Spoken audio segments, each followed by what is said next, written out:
So far, I am loving middle school. Sure you are. Oh no. You know what the biggest difference is? They're bigger. Just kidding. They are bigger.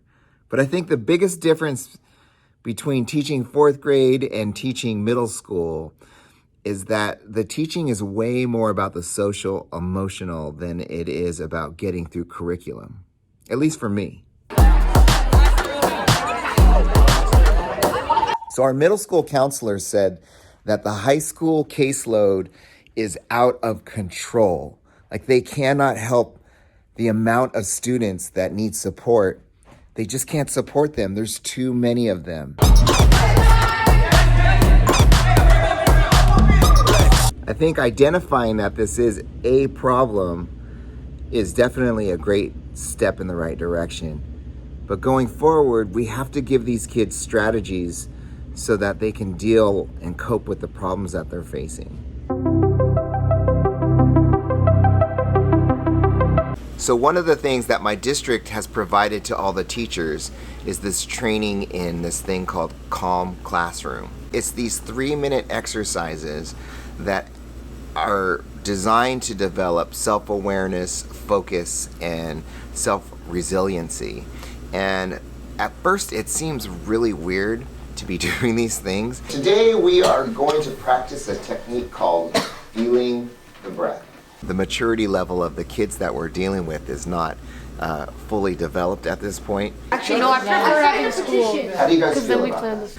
But in the big scope of things, it's really to give them a tool to use whenever they're feeling totally stressed out. Sit up straight and comfortably in your chair. It was pretty remarkable how different I felt after doing it myself in the training that we were going through. You will focus your attention on the feeling of your breath as the air moves in and out of your body. Hopefully, when they experience these feelings of just being overwhelmed and anxiety, they can practice some of these things and maybe it'll work. Who knows? Rest your hands on your desk or in your lap. Isn't it interesting? As I'm making this video, I get this magazine in the mail. This is sent out to all the California teachers, and on the cover, it's a kid with the title, Facing Trauma, One Breath at a Time. The article is so interesting. It's about everything I've been talking about in this video. It's about helping these kids that need this help and kind of flipping the script on how we deal with student behaviors and just how we help kids.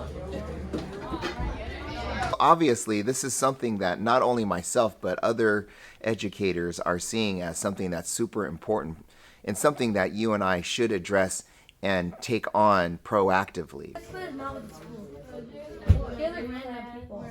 We can't wait until these kids get to high school before we start dealing with this thing. Good morning, everybody. Good morning, Mr. Thank you so much. First day of the new trimester. If you talk to any secondary teacher, you're going to see that they are dealing with the amount of things that they're dealing with is just mind-boggling. And as a person who moved from fourth grade to middle school, I can tell you that it's much more obvious. It's much more in the forefront. I've had kids who have just broken down in tears in front of me because they're just so overwhelmed with like things that we feel like they should be able to deal with.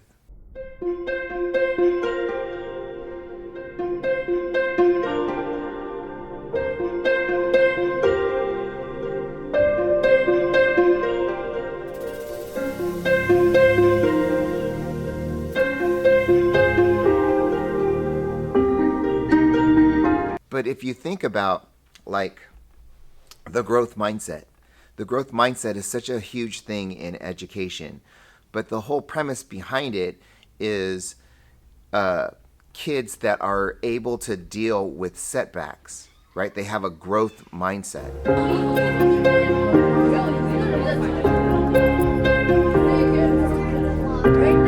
The whole premise behind the growth mindset is these kids that are able to deal with setbacks and see them as a growth opportunity. But, you know, we have protected these kids for an entire generation where they all get a chance to play, right? It's rec soccer.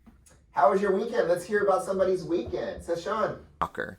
They all get a chance to play. They all get a trophy. But not every kid should get a trophy because they don't all deserve it, for one.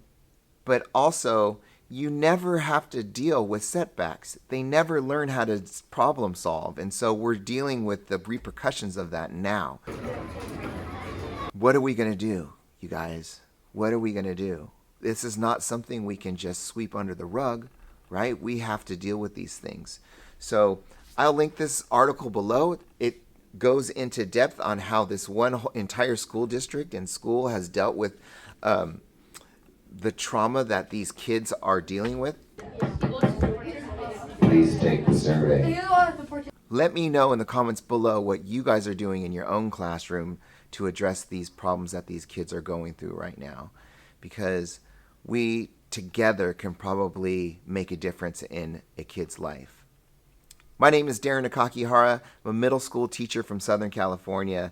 Thanks for hanging out with me. Don't forget to hit like and subscribe. Until next time, guys, I'll talk to you soon. Bye-bye.